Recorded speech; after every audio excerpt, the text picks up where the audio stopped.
Hello everyone, welcome back to the Rana academy. तो जैसे आप जानते हैं बेटा, हमने क्लास 9th आईसीएसई केमिस्ट्री का जो चैप्टर नंबर 3 है जिसका नाम है वाटर, उसके पार्ट बी की थ्योरी हमने स्टार्ट कर ली थी। उसमें से हमने कुछ टॉपिक डिस्कस कर लिए थे। तो आज के लेक्चर के अंदर आज हम डिस्कस करने वाले हैं क्रिस्टल एंड क्रिस्टलाइजेशन के बारे में। और हाँ, ऊपर जितने भी चैनल और जो पेजेस दिए गए हैं उनके जो लिंक्स है वो हमने डिस्क्रिप्शन बॉक्स में डाल दिए हैं। तो बिना कोई टाइम वेस्ट किए चलिए शुरू करते हैं।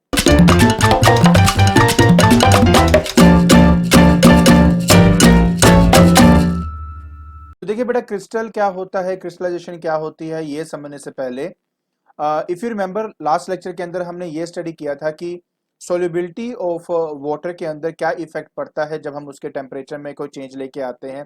बट उस केस में जिस चीज को हम जो हम डिसॉल्व कर रहे थे वो हमारा क्या था, सॉलिड था। आज हम बात करने वाले हैं कि अगर मैं मान लीजिए मैं वाटर के अंदर गैस को डिसॉल्व करना चाहता हूं, तो उसकी जो सोल्युबिलिटी है वो किन फैक्टर्स पे डिपेंड करती है।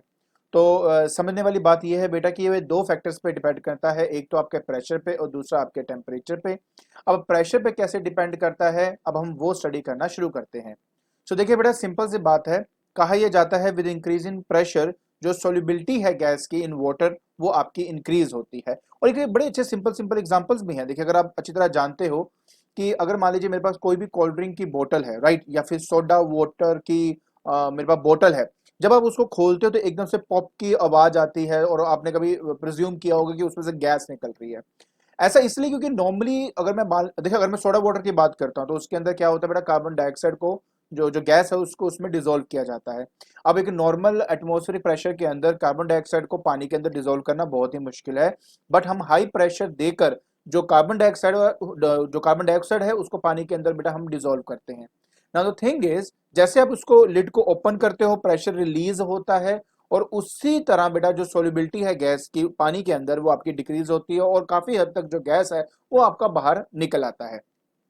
अब एक लॉ है बेटा जो इस चीज को डिफाइन करता है, उसका नाम है बेटा हेनरी लॉ। अब हेनरी लॉ के अकॉर्डिंगली ये कहा जाता है कि एक गिवन टेम्परेचर के अंदर, please try to understand, temperature बेटा आपका फिक्स होना चाहिए। गिवन टेम्परेचर के अंदर कितना मास ऑफ गैस डिसॉल्व होगा by a fixed volume of a liquid, वो डायरेक्टली प्रोपोर्शनल है कि कितना प्रेशर अप्लाई अप्लाई कर रहे हो on the surface of the liquid. मतलब ये कि बाय मास गैस गैस जो है वो कितना डिसॉल्व होगा किसी लिक्विड के अंदर, वो इस बात पे डिपेंड करता है कि कितना प्रेशर आप अप्लाई कर रहे हो on the surface of the liquid. तो जैसे बेटा मैंने आपको एक एग्जांपल दिया था सोडा वाटर का। अब मैंने आपको पहले भी कह दिया है कि नॉर्मल एटमॉस्फेरिक प्रेशर के अंदर कार्बन डाइऑक्साइड का पानी के अंदर डिसॉल्व होना लगभग निग्लिजिबल सही होता है, थोड़ा बहुत करेगा, ज्यादा नहीं कर सकता।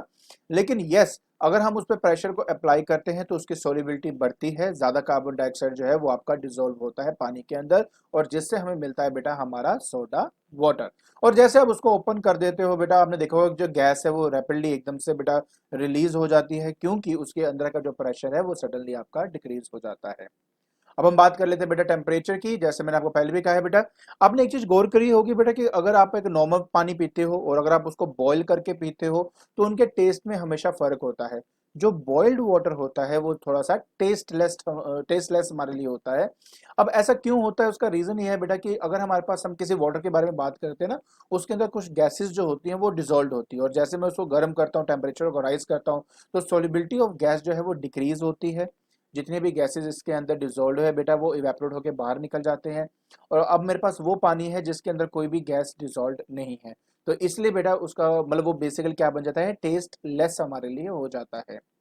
और दूसरी बात, आपने एक चीज ये भी गौर की होगी बेटा कि अगर मेरे पास चिल्ड कोल्ड ड्रिंक है और चिल्ड कोल्ड ड्रिंक को अगर आप खोलते हो तो उसमें से ज्यादा गैस एकदम से बाहर नहीं निकलती। उसका रीजन वही है बेटा क्योंकि टेम्परेचर बहुत कम है। टेम्परेचर कम होने से जो सॉल्युबिलिटी है बेटा वो हमारी इंक्रीज करती है। इसी वजह से बेटा उसके अंदर जो गैस है काफी देर तक वो सस्टेन्ड रहती है और हमें कोल्ड ड्रिंक का मजा आता है। जैसे जैसे उसका टेम्परेचर जो है वो आपका राइज करेगा वैसे वैसे गैस इवॉल्व हो जाएगी, तो वो एक सिंपल सिरप की तरह ही हमें मतलब महसूस होना शुरू हो जाता है। अब हमने बात करनी है बेटा क्रिस्टल की एंड क्रिस्टलाइजेशन की। तो सबसे पहले बात कर लेते हैं बेटा क्रिस्टल क्या होता है। हमने इसके बारे में बेटा स्टडी किया हुआ है कि क्रिस्टल एक ऐसा होमोजीनियस सॉलिड है। बेटा होमोजीनियस का मतलब होता है जिसकी property throughout the whole solid एक जैसी रहती है, उसको कहते हैं बेटा होमोजीनियस। एक ऐसा होमोजीनियस सॉलिड है बेटा जिसकी एक ज्योमेट्रिकल शेप होती है और इतनी सिमेट्रिकल होती है कि उसके फाइन शार्प एजेस भी होते हैं। अब ये क्रिस्टल हमें जिस प्रोसेस से मिलते हैं उसको हम क्रिस्टलाइजेशन कहते हैं। इसके अंदर हम क्या करते हैं बेटा कि हॉट सैचुरेटेड सॉल्यूशन का इस्तेमाल करते हैं। एंड सैचुरेटेड सॉल्यूशन के बारे में आपको बता ही दिया कि मतलब आपने तब तक मतलब सोल्यूट को सॉल्वेंट के अंदर डालना है जब तक वो पूरी तरह घुल नहीं जाता, और तब तक डालते जाएंगे तब तक घुलता रहेगा। एक ऐसा पॉइंट आएगा कि अगर आप और सोल्यूट डालने की कोशिश करेंगे तो उसमें घुलेगा नहीं। तो बेसिकली उस एंड तक आपने ये वाला जो है मतलब काम करना, तो आपके पास एक सैचुरेटेड सॉल्यूशन आपका बन जाता है। बस जैसे आप इसको कूल डाउन करोगे बेटा वैसे ही उसमें क्रिस्टल बनने शुरू हो जाते हैं, एंड इसी प्रोसेस को हम कहते हैं क्रिस्टलाइजेशन। अब बेटा इसके कई सारे मतलब जो शेप एंड साइजेस हमें दिखाई देते हैं, और हमने ये देखा है कि अगर मेरे पास एक प्योर कंपाउंड है बेटा तो उसमें सिमिलर जो शेप्स हैं क्रिस्टल्स के वो देखते हैं, लेकिन अगर मेरे पास कोई डिफरेंट कंपाउंड होगा तो उसमें हमें डिफरेंट शेप्स ऑफ क्रिस्टल भी मिल सकते हैं। अभी तक बेटा ये 4 बेसिक ऐसे हैं शेप्स एंड साइजेस जो हमें स्टडी करने हैं बेटा। जैसे कि मेरे पास NaCl है, सोडियम क्लोराइड है।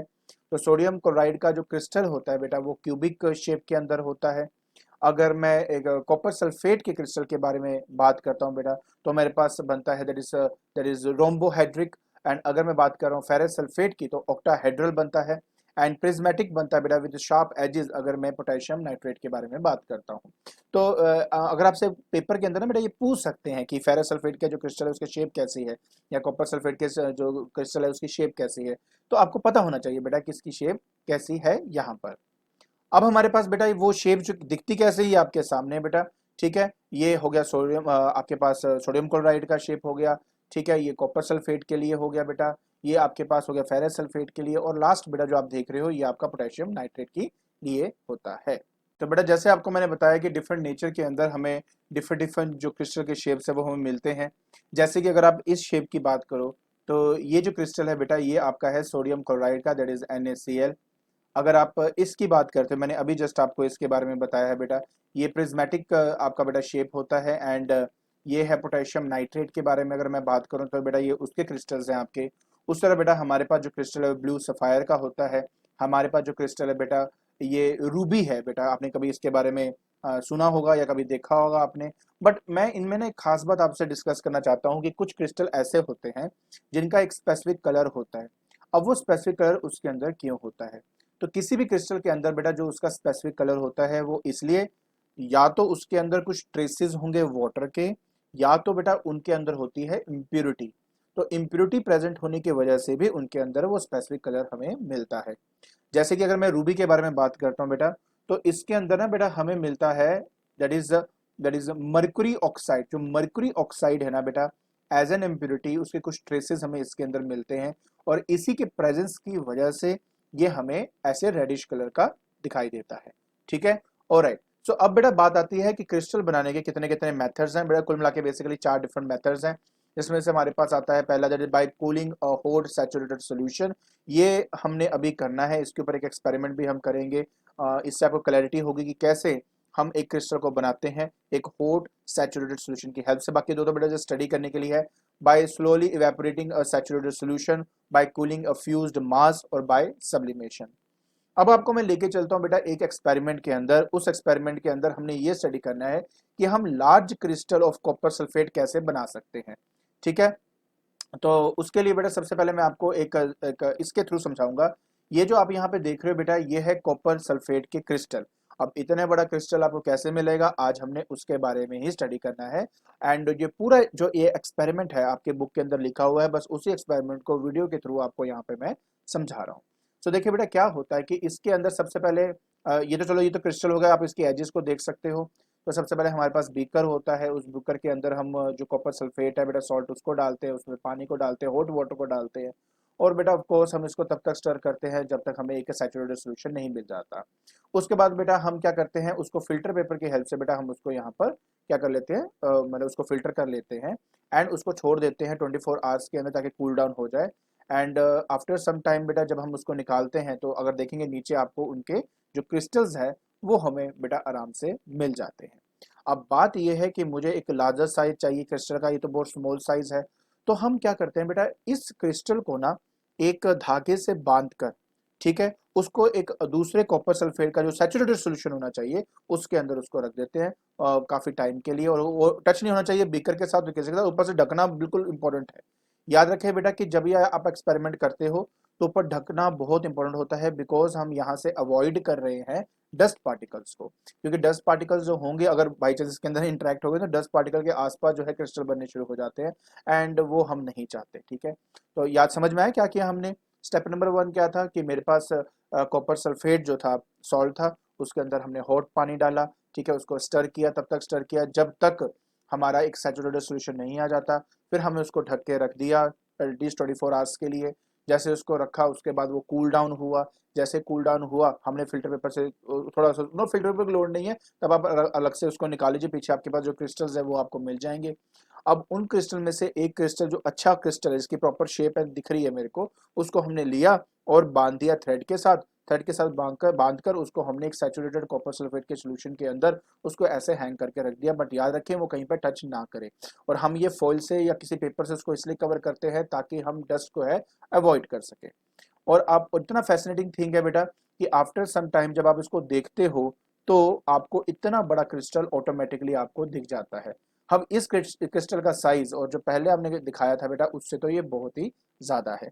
तो ये वो मेथड है बेटा जिससे हम एक large crystal of copper sulphate आसानी से बना पाते हैं। तो ऑब्जर्वेशन में हमें क्या दिखता है बेटा, जैसे मैंने आपको पहले भी कहा कि आफ्टर अ फ्यू डेज जो क्रिस्टल है बेटा is found to have grown quite big. और जो क्रिस्टल बेटा यहाँ पर सस्पेंड किया गया था उसको हम सीड क्रिस्टल कहते हैं बेटा। अब ये समझ लीजिए ये वो क्रिस्टल है जिसके अराउंड बेटा बाकी जो कॉपर सल्फेट है वो आके जुड़ता है और एक बड़ा क्रिस्टल आपका बन जाता है।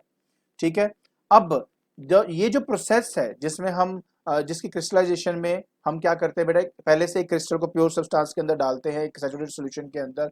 ठीक है, एंड उसके बाद जाके बेटा एक बड़ा क्रिस्टल बन जाता है। इस प्रोसेस को बेटा सीडिंग का नाम दिया गया है। तो यहाँ लिखा है this process of inducing crystallisation by adding a crystal of a pure substance into its saturated solution, इस प्रोसेस को जो मैंने अभी आपको बताया इसको सीडिंग का नाम दिया जाता है।